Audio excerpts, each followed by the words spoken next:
World War I, often called the Great War, brought about unprecedented loss of life on a global scale. As millions of soldiers and civilians succumbed to the brutalities of the conflict, funerary practices became a crucial aspect of dealing with the immense grief and honoring the fallen. This video delves into the diverse funerary practices that emerged during World War I, reflecting the cultural, religious, and practical considerations of the time. 1. The scale of loss. World War I, with its trench warfare, artillery barrages, and new weapons technology, resulted in an unimaginable number of casualties. The sheer scale of loss necessitated the establishment of systematic and practical approaches to handling the deceased. 2. Military cemeteries. The establishment of military cemeteries became a common practice to provide a final resting place for soldiers. These cemeteries were often situated near the front lines, with meticulously arranged rows of white gravestones marking the individual or collective resting places of the fallen. 3. Unknown soldiers and memorials. The war's toll was compounded by the challenge of identifying the countless bodies scattered across battlefields. In response, the concept of the unknown soldier gained prominence. Memorials, such as the Tomb of the Unknown Soldier in various countries, symbolized the collective mourning for those whose identities were lost to the ravages of war. 4. Graves registration units. To address the identification and burial of the deceased, graves registration units were established. These units were responsible for recovering, identifying, and properly burying soldiers. Their work included recording details for families and ensuring religious or cultural considerations were respected.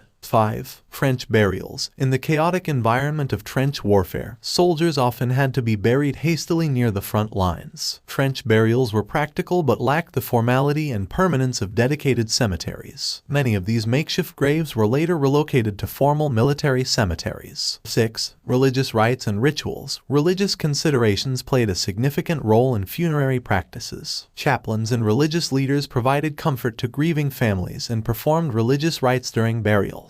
The diversity of soldiers' religious backgrounds necessitated flexibility in these practices. 7. Memorialization through art. War memorials and monuments, adorned with symbolic sculptures and inscriptions, became integral to the commemoration of the fallen. These structures served as focal points for remembrance and provided solace to grieving communities. 8. Personal mementos and keepsakes. Families often received personal effects and mementos from deceased soldiers. These items, ranging from letters and photographs to pieces of uniform, became cherished keepsakes and provided a tangible connection to the departed. 9. Impact on home fronts. The loss of loved ones profoundly impacted communities on the home front. War memorials, plaques, and remembrance services became enduring features of towns and cities worldwide, serving as constant reminders of the sacrifices made during the war. 10. Legacy and remembrance. The funerary practices developed during World War I laid the foundation for how subsequent conflicts approached honoring the fallen.